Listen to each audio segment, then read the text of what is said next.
Bom dia, boa tarde, boa noite, amigos e amigas que se ligam no Grande Prêmio. Meu nome é João Pedro Nascimento, estou aqui para apresentar mais uma edição do nosso Paddock Sprint para vocês, nossa edição semanal e pocket do tradicionalíssimo Paddock GP das segundas-feiras, para trazer aquilo que há de mais recente, mais quente no universo do esporte a motor.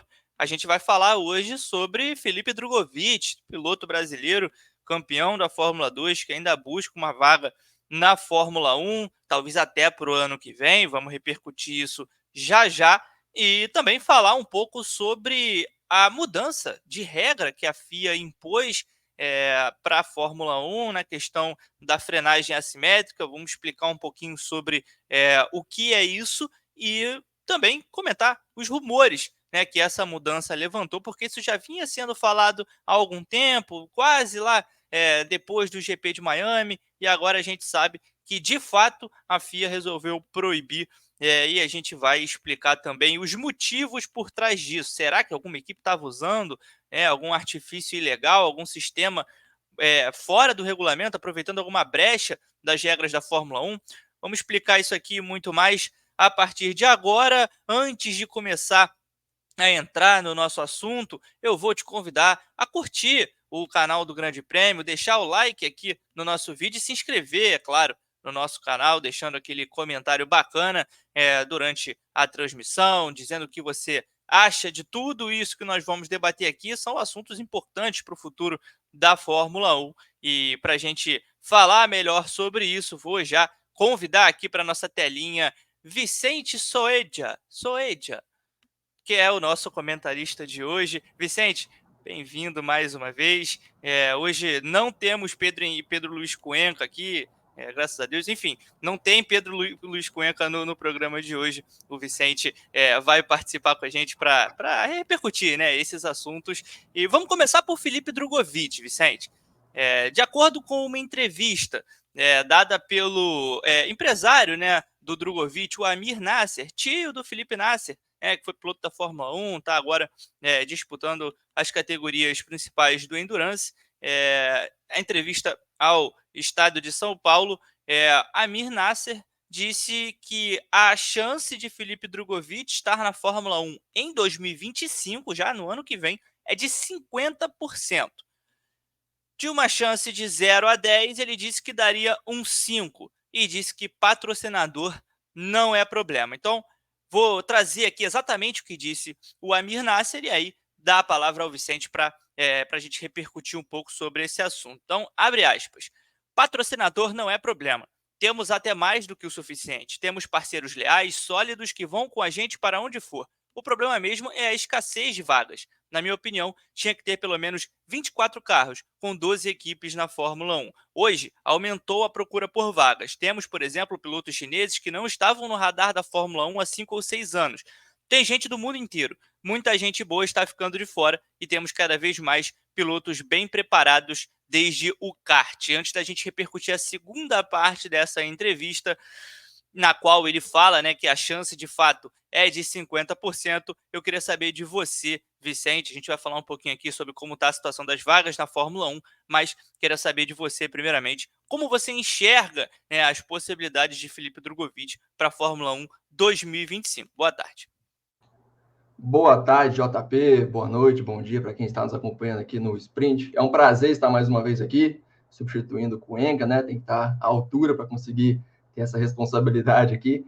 Mas a questão do Drugovich é uma questão muito boa, né? Assim, todo mundo quer ver o Drugovich na Fórmula 1. A gente já bate nessa tecla já há algum tempo, desde que ele venceu a Fórmula 2, que merecia ter essa promoção para a categoria principal.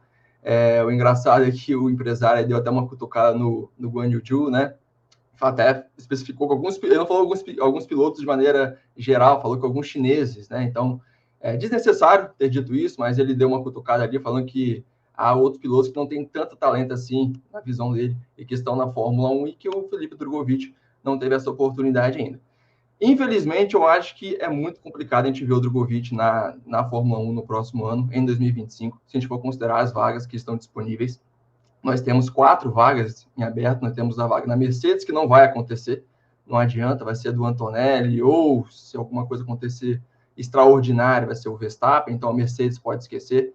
A Alpine também não vai contar com o Drogovic, vai apostar ali no talento da casa, deve ser o Jack Durham, que é o nome mais cotado para assumir essa vaga, já que o Carlos Sainz fechou com o Williams, que também chegou a ser cogitado na Alpine, o Carlos Sainz, mas não aconteceu.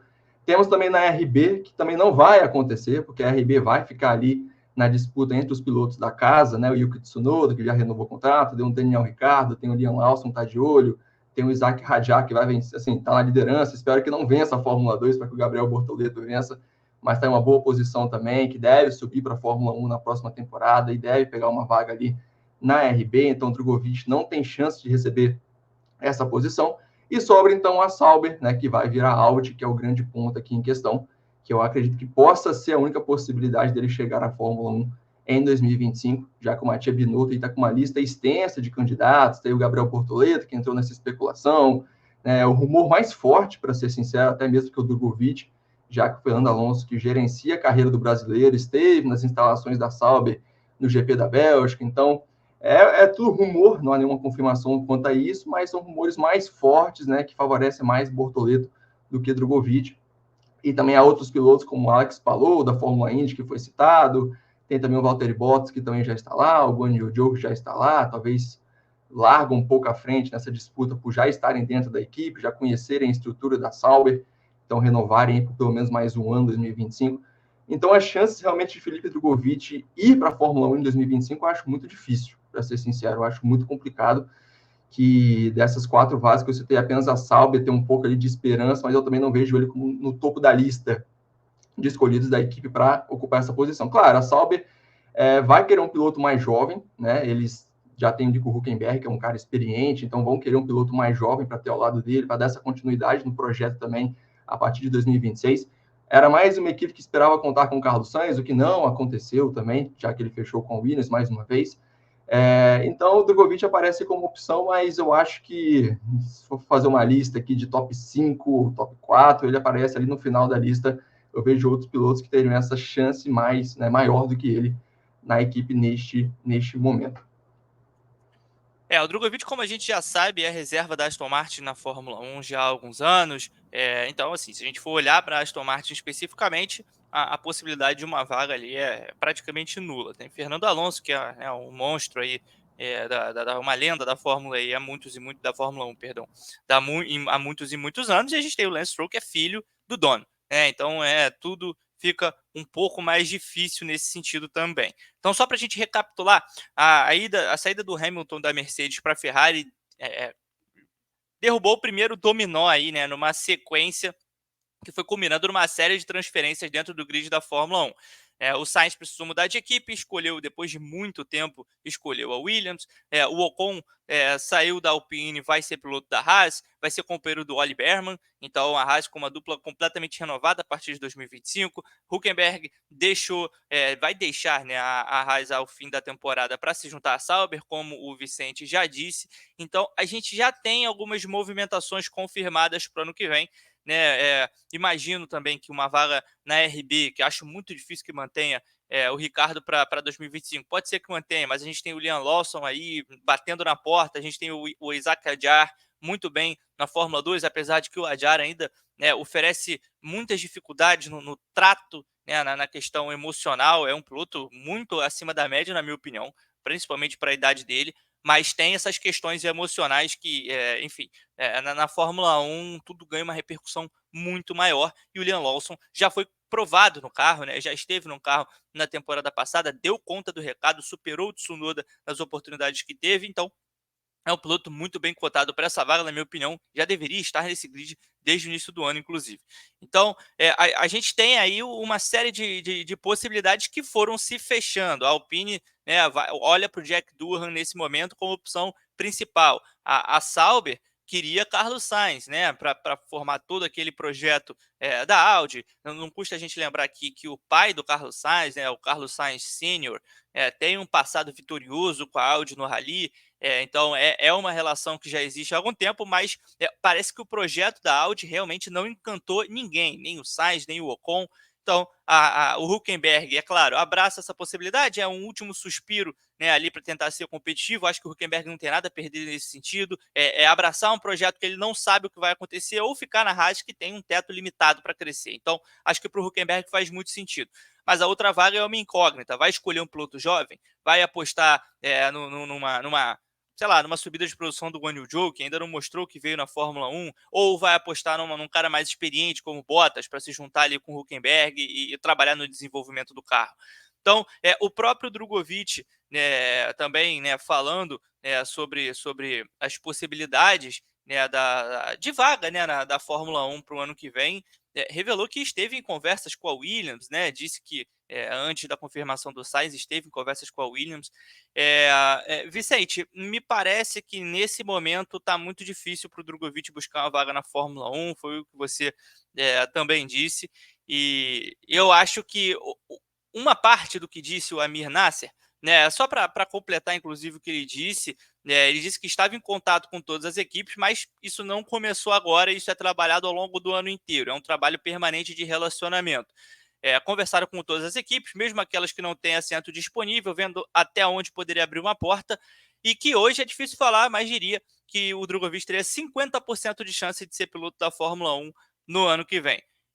Acho que é uma probabilidade relativamente alta, considerando o cenário que a gente tem aqui nesse momento, mas uma coisa que ele disse eu concordo bastante.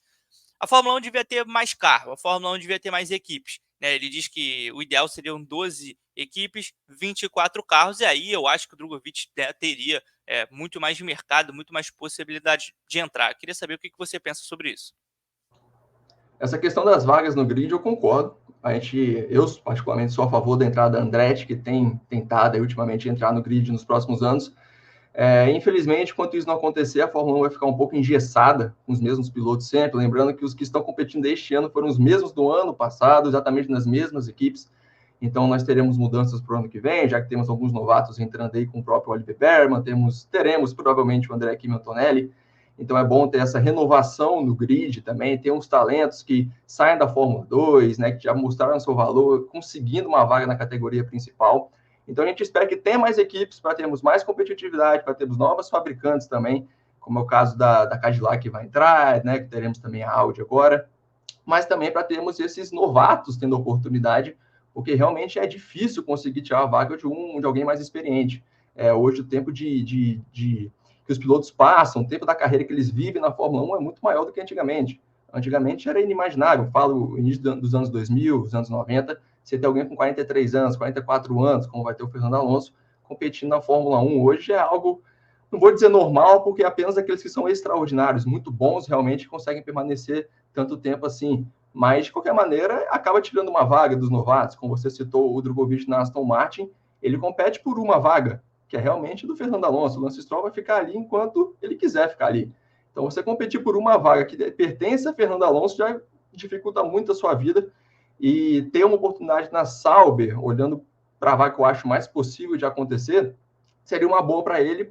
Claro, é melhor ter uma vaga numa Sauber, numa equipe de fundo de grid, como é no momento, uma equipe ruim, que tem alguma perspectiva de futuro. Não sei qual perspectiva é essa também, já que outros pilotos como Carlos Sainz, Esteban Ocon rejeitaram esse projeto. A gente não sabe o quão convincente ele é também, mas de qualquer maneira é melhor, né, embarcar em um projeto como esse da Sauber, da Audi, do que você ficar de escanteio ali, esperando uma oportunidade, talvez não venha aparecer na Aston Martin, que é o que ele esperava inicialmente. Então a Fórmula 1 precisa, nessa questão de ter mais equipes, precisa ter mais equipes no grid, precisa dar mais chance aos novatos. Claro que não é algo que pode ser imposto às equipes também, como muita gente diz, tinha que ser obrigatório todo campeão de Fórmula 2 ter uma vaga na Fórmula 1, mas como que isso vai acontecer?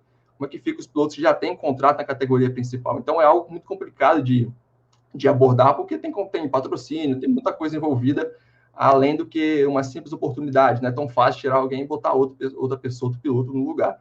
Então, realmente, essa oportunidade, essa chance de 50% do Drogovic, eu acho bem, bem complicada, acho bem otimista também. Se a gente for analisar aquela maneira, né, é um sim ou um não, é 50%, mas eu acho bem, bem improvável que, infelizmente, o Drogovic não vai ter essa vaga em 2025 e que provavelmente essa chance dele de ir na Fórmula 1 já tenha passado, o ponto já tenha passado, infelizmente ele ficou para trás, não por culpa dele, vale lembrar, não por culpa dele, que tem tentado conversar com outras equipes, conversou com a Williams, como ele mesmo revelou, o empresário falou que conversou com todas as equipes, mas isso é uma obrigação dele também conversar com todas as equipes, mesmo que não tenha nenhuma chance com a Mercedes, você tem que sondar, mas realmente eu acho que não vai ter futuro o Drogovic em 2025 na Fórmula 1. Normalmente eu gosto de fazer alguma pergunta aqui também, direcionada ao mesmo tempo para o nosso comentarista e para o pessoal que está assistindo a gente. Então, é, levando em consideração a nossa pauta, né, do programa de hoje, Vicente, eu queria perguntar para você, na verdade, e também para o pessoal que está assistindo a gente, deixar aqui nos comentários. Você ousaria palpitar sobre qual será o futuro da carreira de Felipe Drogovic?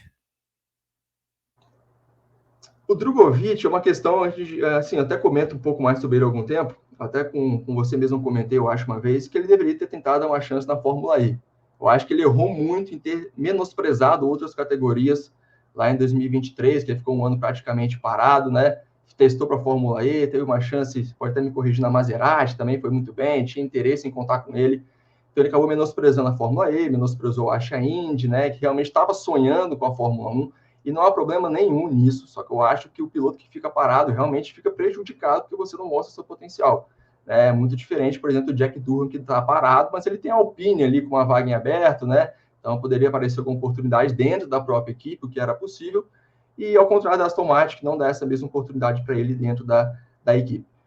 Mas eu acho que o Drogovic, olhando no momento atual, nas opções que ele tem, assim, se eu fosse ele, olharia melhor para a Fórmula E caso não dê certo, também não consiga uma vaga, eu acho que é uma boa para ele investir no Endurance. Né? Até no próprio WEC, se tiver uma oportunidade de competir nas 24 horas de Le Mans, eu acho que é uma categoria que está crescendo muito, cada vez mais sendo vitrine para pilotos, né? Que muitas vezes o grande público não conhecia, que está acompanhando agora. Então, para o Drogovic, para continuar mostrando o seu valor, ele tem que ir bem em uma categoria de alto calibre, então Fórmula E, o WEC, né, o Endurance seria uma boa vitrine para ele conseguir continuar sonhando com uma vaga assim com a oportunidade de surgir na Fórmula 1. Eu concordo bastante. Acho que o bonde Felipe Drogovic na Fórmula 1 já passou, infelizmente, porque eu fico muito curioso para saber o que o Drogovic poderia fazer. O máximo que ele teve foi oportunidade de treino livre. A gente lembra de Abu Dhabi, por exemplo, em que ele supera ali o Lance Stroll. Claro, treino livre, né? A gente não sabe qual era o objetivo de cada um nas suas voltas, mas eu não tenho dúvida nenhuma de que o Drogovic entrou naquele carro e foi para a pista para mostrar serviço, né? É o papel dele. E, e é um piloto muito rápido. Eu sou, né, para o pessoal que está acompanhando a gente, eu sou editor da Fórmula E aqui no Grande Prêmio, sou comentarista da Fórmula E também, foi impressionante também ver o quão rápido o Drogovic se adaptou, né, ao carro da Fórmula E nos testes que fez. Não é uma coisa simples, é um carro de muito menor potencial aerodinâmico, é um carro difícil de controlar justamente por causa disso. Você tem umas questões ali relacionadas a regeneração de bateria, que você tem que ter atenção naquilo o tempo todo. Não adianta, não é uma categoria que você possa só acelerar do início ao fim.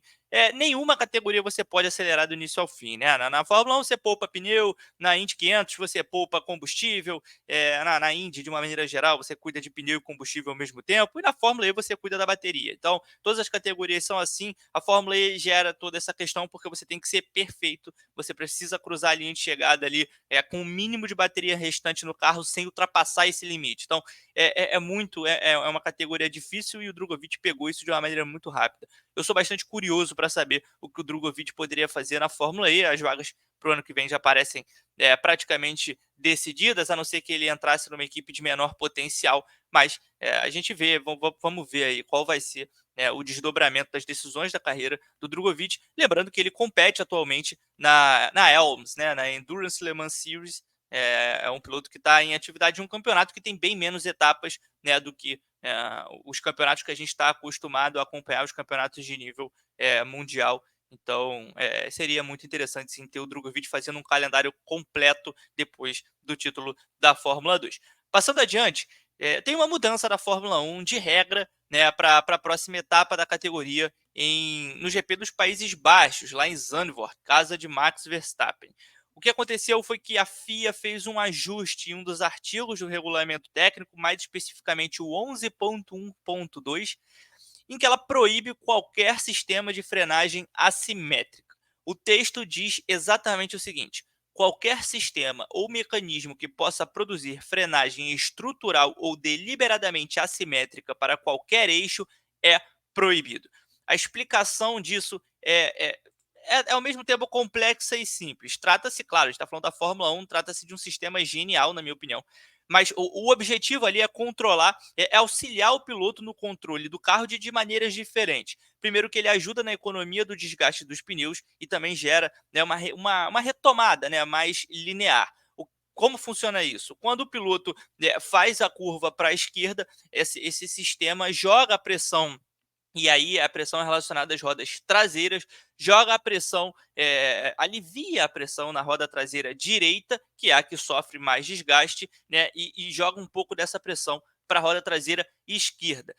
Isso acontece por quê? Porque nessa geração atual de carros da Fórmula 1, as entradas de curva fazem com que os pilotos com muita frequência percam a dianteira do carro. A frente fica muito instável nessas entradas. Auxiliando, fazendo esse auxílio, né, de balanço de frenagem que atua diretamente ali nas pinças dos freios, você não só auxilia no desgaste, como você melhora a retomada, que é a aceleração do carro após na saída de curva, e também faz com que o carro fique mais controlado e mais estável, né, de uma maneira geral, em todas as curvas de um traçado.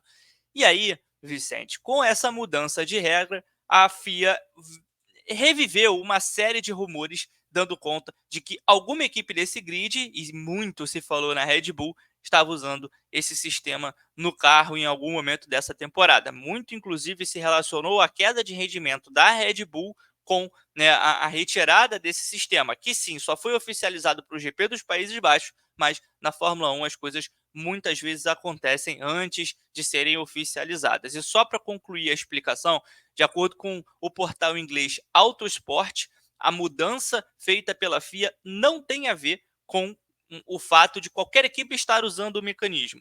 O veículo garantiu, junto a uma fonte da FIA, que nenhuma equipe estava usando o artefato e que a proibição já constava no regulamento. E a mudança para o GP dos Países Baixos foi meramente para deixar o regulamento mais claro, com menos áreas cinzentas, o que é um objetivo da categoria para 2026. Mas as equipes fizeram um pedido para que isso já fosse incluído no regulamento de 2024 e 2025. Queria saber o que você pensa sobre isso.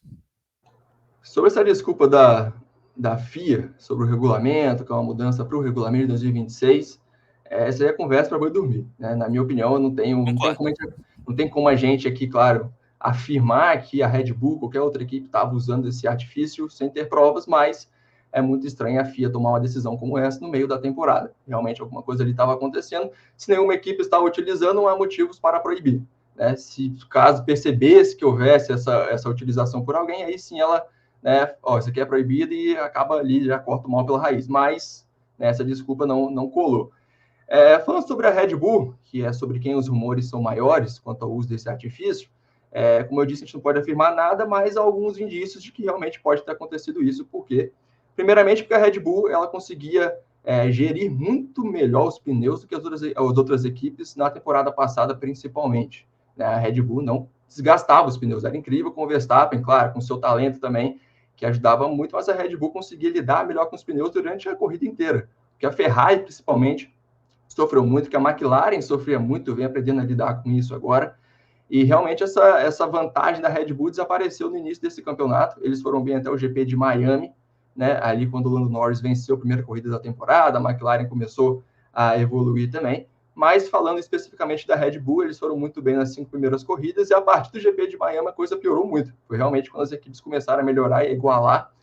Vale lembrar que o Verstappen, além, né, apesar de ter sofrido essa suposta baixa no carro, ter mais dificuldades com os rivais, ele venceu 3 corridas após Miami. Venceu na Emília-Romanha, venceu no Canadá e venceu também na Espanha. Ou seja, ele também, né, não depende só disso, não depende só do carro para vencer, como tem vencido no Brás também ultimamente, e contar também com o erro dos adversários. Mas a Red Bull tem uma queda de desempenho que é surpreendente. Né? Vamos ser sinceros aqui, não é só as rivais que melhoraram, não foi apenas isso. A Red Bull também teve uma queda. A gente viu o Verstappen reclamando muito do carro nas últimas corridas. Desde o GP da Emília-Romanha, ele reclamou muito. Ele venceu a corrida, mas com 7 décimos de vantagem pelo Lando Norris, perdendo vantagem estrondosa nas voltas finais. No GP de Mônaco, ele reclamou muito do carro também nas curvas, né, que são curvas de baixa velocidade. Reclamou também muito do carro na Bélgica e em outras corridas anteriores. Na Bélgica foi até um desempenho melhor.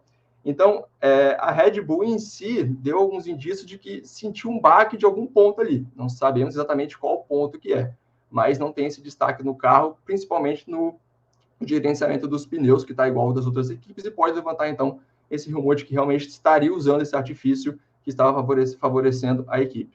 É engraçado lembrar também que a Red Bull, pouco tempo depois, né, de ter tido essa queda de desempenho, eles apontaram o dedo para a McLaren, pediram para a FIA investigar a McLaren, ó, tem alguma coisa acontecendo ali, eles estão com um furo extra ali nos painéis do freio, ou seja, se for para tirar da gente também, ó, tem uma galera aí que também está utilizando algum artifício que é ilegal. Então, assim, não foi diretamente assim, mas dá a entender, há indícios de que a Red Bull realmente, né, levantou a mão e falou, sou culpado, e parece que essa mudança da FIA não veio à toa. Se a outra equipe estava utilizando, não sei, eu acho que eu não vi nenhuma outra equipe com um desempenho tão bom com os pneus quanto a Red Bull, né? Principalmente das equipes de ponta ali. Mas parece que a Red Bull foi a grande prejudicada se realmente teve esse banimento por parte da FIA do RB20. É isso, pessoal. A Fórmula 1 volta nesse fim de semana, depois da pausa para as férias, volta com o GP dos Países Baixos, lá em Zandvoort, casa de Max Verstappen, onde, né, normalmente a gente já espera por uma grande festa da torcida. Vamos ver como vai ser, né, a retomada da categoria depois de um período em que a gente teve, né, o maior número de pilotos diferentes vencendo corridas em 12 anos, né? Já teve vitória dos dois pilotos da Ferrari, os dois pilotos da Mercedes, os dois pilotos da McLaren e um piloto da Red Bull. E vamos ver se esse desempenho, né, se esse equilíbrio vai se manter até o final da temporada. A gente ainda tem 10 corridas pela frente em 2024. Também tem IMSA aqui na tela do Grande Prêmio. Você acompanha tudo ao vivo, de graça e com imagens, assim como o WEC, que volta no dia 1º de setembro, com a Lone Star Le Mans, lá no circuito das Américas, nos Estados Unidos. Eu vou ficando por aqui, agradeço ao Vicente pela participação, a Carol, que ficou aqui na produção com a gente, e é claro, a vocês que nos acompanharam e fazem o Paddock Sprint junto com a gente. Na terça-feira que vem, eu tô de volta. Valeu!